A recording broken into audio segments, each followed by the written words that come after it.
Dans le port de San Francisco, comme sur toute la côte pacifique des États-Unis, c'est la saison du crabe et des crustacés.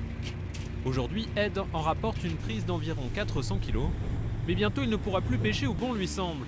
L'État californien vient de créer une série de zones d'exclusion tout le long de la côte, et ça, Ed n'en veut pas, quitte à exagérer un peu. À un moment, on se demande si ça vaut encore le coup de pêcher et de sortir pour n'attraper que quelques poissons.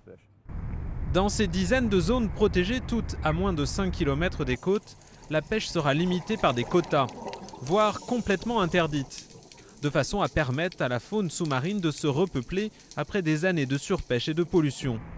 Avec cette initiative volontariste, la Californie espère montrer le bon exemple.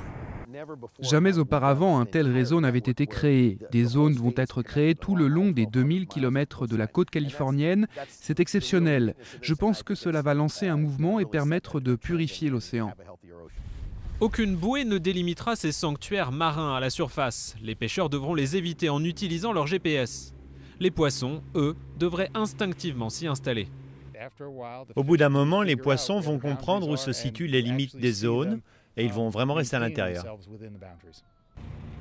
Il faudra au moins 5 ans de surveillance intensive pour voir si la population de poissons repart effectivement à la hausse. En attendant, les pêcheurs devront apprendre à aller un peu plus loin.